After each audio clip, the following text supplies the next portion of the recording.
جی شرط، یہ سارے پیسے تم رکھو، شرط یہ ہے کہ تمہیں روزہ توڑنا پڑے گا۔ یا اللہ، میں نے روزہ رکھا ہے، افطاری کے لیے کچھ بھی نہیں ہے، اس ماہ رمضان کے صدقے میں کچھ مدد فرما۔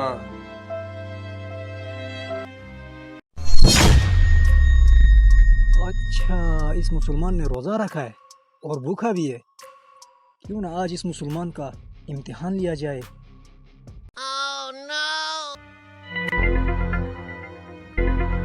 السلام علیکم بھائی، کیا حال ہے؟ وعلیکم السلام بھائی، اللہ کے نام پہ کچھ میری مدد کرو۔ مدد تو میں کروں گا، مگر اس سے پہلے میری ایک شرط ہے۔ شرط؟ جی شرط،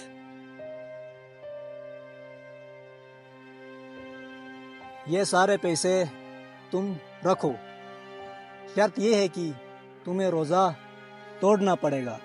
یہ کیسا کفریہ باتیں کرتے ہو؟ یہ لو اپنا پیسے، مجھے نہیں چاہیے، مجھے آپ کو مدد۔ اچھا تو رہ ایسے بھوک سے مرتا رہ، دفع ہو جا۔ تو میرے پیسوں کو کفر کہتا ہے، کفر تو میں تجھ سے کروا کے رہوں گا، دیکھنا تو۔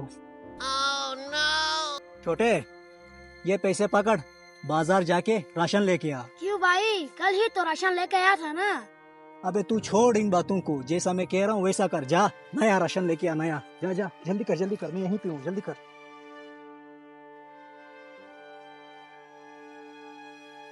جی بھائی، راشن لے کے آئے؟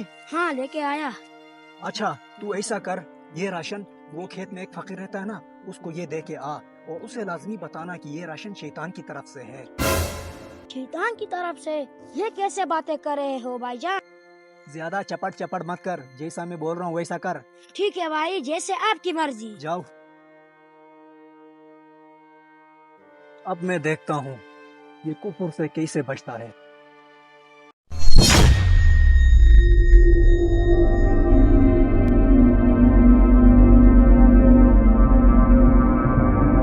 لگتا ہے بھائی نے اس فقیر کے بارے میں کہا تھا۔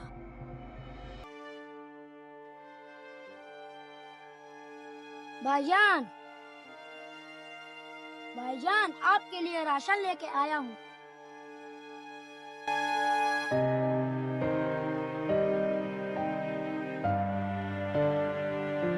یا اللہ، تیرا لاکھ لاکھ شکر ہے۔ ارے اس نے تو پوچھا ہی نہیں کہ راشن کس نے بھجوایا ہے۔ بھائی جان، پوچھو گے نہیں راشن کس نے بھجوایا ہے؟ ہاں اب پتا چلے گا تیرے ایمان کا۔ بھائی پوچھنا کیسا، جب اللہ مدد کرنے پہ آئے نا تو شیطان سے بھی مدد کروا لیتا ہے۔ اس کا عقیدہ اللہ تعالیٰ پہ کتنا مضبوط ہے۔ واقعی میرے ذریعے اللہ نے اس کی کس طرح مدد کی۔ کوشش کریں کہ رمضان کی بابرکت سعادتوں میں اللہ ہم سے راضی ہو، نہ کہ شیطان۔